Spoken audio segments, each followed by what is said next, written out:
नसल्ली व नसल्लिम अला रसूलिहिल करीम अम्मा बाद बिस्मिल्लाहिर्रहमानिर्रहीम।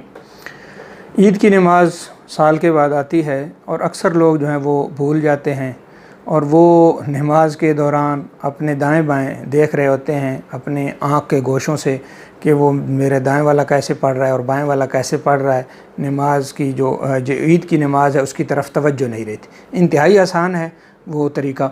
ईद उल अज़हा और ईद उल फ़ितर की जो नमाज का तरीका है वो बिल्कुल सेम है, एक जैसा है। सिर्फ नीयत का फ़र्क है कि जब आप ईद उल फ़ितर की नमाज़ पढ़ने लगेंगे तो कहेंगे कि ईद उल फ़ितर की नमाज़ पढ़ता हूँ, ज़बान से कह दें या दिल में कह लें।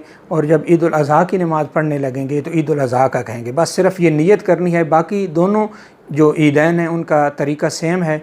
जब इमाम अल्लाह अकबर कहे तकबीर तहरीमा के लिए और फिर इमाम भी और मुक्तदी भी हाथ बांध लेंगे और उसके बाद इमाम भी सना पढ़ेगा और मुक्तदी भी सना पढ़ेंगे।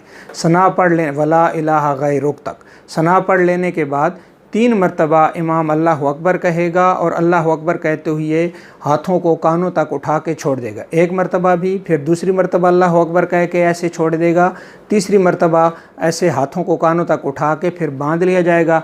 फिर इमाम सूरह फातिहा पढ़ेगा, रुकू करेगा, सजदा करेगा, एक रकत मुकम्मल हो जाएगी।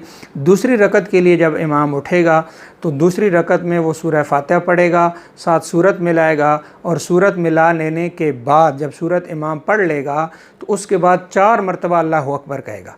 जब इमाम 3 मरतबा अल्लाह अकबर कहेगा तो आपने हाथों को कानों तक उठाना है और फिर छोड़ देना है 3 मरतबा।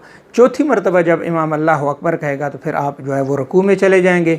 इस तरह आपकी जो है वो ईद की नमाज़ मुकम्मल हो जाएगी। और एक और बात ज़हन नशीन कर लें कि ये जो ईद की नमाज़ है इसके बाद खुतबा होता है। इस खुतबे का सुनना भी लाजमी और ज़रूरी है। जुमे की नमाज का जो खुतबा है वो जुमे की नमाज से पहले होता है और ईद की नमाज़ का जो खुतबा है वो ईद की नमाज़ पढ़ लेने के बाद होता है। अक्सर लोग जो हैं वो ईद की नमाज़ का सलाम फिरने के बाद उठ पड़ते हैं और निकल जाते हैं, बल्कि उनके लिए लाजिम और ज़रूरी है कि ईद की नमाज़ पढ़ लेने के बाद अपनी जगह पे बैठे रहें और जब इमाम खुतबा दे उस खुतबे को ध्यान से सुने। जब खुतबा मुकम्मल हो जाए तो फिर उसके बाद आप जो है वो मस्जिद से जा सकते हैं।